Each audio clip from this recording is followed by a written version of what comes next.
Telangana BC study circle Mahabubnagar సాంఘిక సంస్కర్త పునర్జీవనోద్యమ పితామహుడు మహాత్ముడు ఈయన ఎవరో కాదు మన మహాత్మా జ్యోతిరావు పూలే గారు.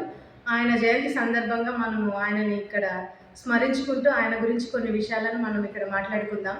మహాత్మా జ్యోతిబా పూలే 1827 ఏప్రిల్ 11న మహారాష్ట్రలోని సతారా జిల్లాలో జన్మించారు.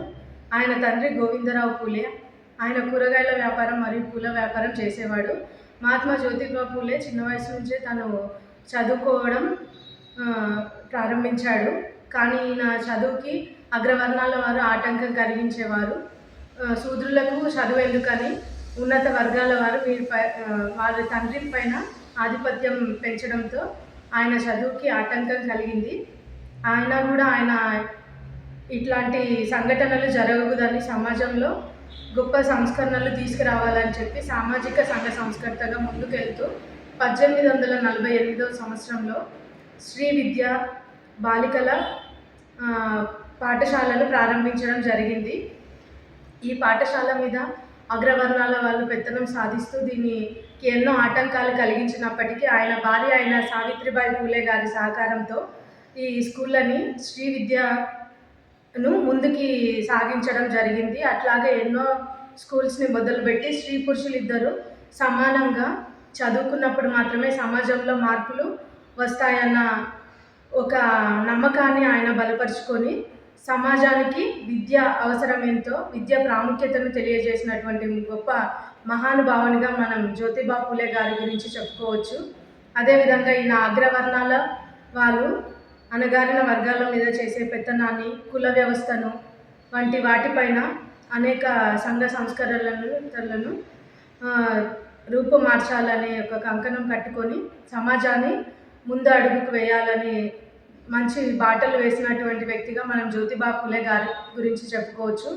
ఈ సంఘ సంస్కరణలో భాగంగానే సత్యశోధక్ అనే సమాజాన్ని ఈయన స్థాపించాడు. ఈయన సత్యశోధక్ సమాజం 1873లో స్థాపించడం జరిగింది. అదేవిధంగా దీనబంధు సార్వజనిక సభ 1884లో ఈయన ఈ రెండింటిని స్థాపించడం జరిగింది. ఇవి ఒక ముఖ్యమైన సంస్థలుగా సంఘ సంస్కరణలో భాగంగా స్థాపించబడిన సంస్థలుగా మనం ఇక్కడ చెప్పుకోవచ్చు. అదేవిధంగా ఈయన రచించిన గ్రంథాలు గులాంగిరి, సార్వజనిక సత్య ధర్మ పుస్తక్, ఇషారా, తృత్యరత్న.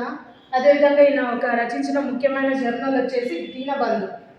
సో ఇవన్నీ ఈయన ముఖ్యమైన రచనలుగా సంఘ సంస్కరణలలో భాగంగా వాటికి సంబంధించిన మార్గదర్శకాలు, సమాజం ఎలా ఉండాలి, శ్రీ విద్య గురించిన ప్రాముఖ్యత, అలాగే అగ్రవర్ణాల దోపిడీ మొదలైన చాలా విషయాలను ఇటువంటి గ్రంథాలలో రచించడం అగ్రవర్ణ వారికి అణగారిన వర్గాల మీద జరిగే దోపిడీని నుంచి ఎలా ఉండాలి, సమాజం అనేది అందరూ సమానంగా ఉండాలి అనే భావనలతో చాలా విషయాలను ఇందులో పొందుపరచడం జరిగింది.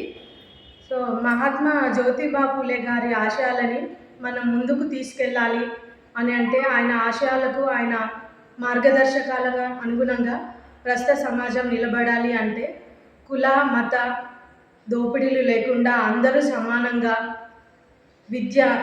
ప్రస్తుత సమాజానికి కావలసిన విద్య అనేది ఎలా ఉండాలి అని అంటే మన సామాజిక పరిస్థితులను వివక్ష అనేది లేకుండా ముందుకెళ్ళినప్పుడు మాత్రమే మనం సమాజం మెరుగుపడుతుందని భావించినటువంటి వ్యక్తి మన జ్యోతిబా పూలే గారు. ఈయన చేసిన సంఘ సంస్కరణలకు భాగంగా 1888వ సంవత్సరంలో మహాత్మా అనే బిరుదుని ఈయనకి అంకితం చేయడం జరిగింది. కాబట్టి ఆయన ఆశయాలను స్ఫూర్తిగా తీసుకుంటూ భావి భారత తరాలకి కులం అనే ఒక వ్యాధిని ముందస్తు తరాలకి పాకకుండా అందరూ సమానంగా విద్యలో జీవనంలో ఉన్నప్పుడు మాత్రమే మనము ఆయన ఆశయాలను కొనసాగించిన వారం అవుతామని తెలియజేసుకుంటూ ఈ మహానుభావుని జన్మదినాన్ని స్మరించుకుంటున్నాం. Thank you everyone. ఇలాంటి మరిన్ని వీడియోల కోసం BC study circle Mahabubnagar ఛానల్ని సబ్స్క్రైబ్ చేసుకోగలరు. Thank you.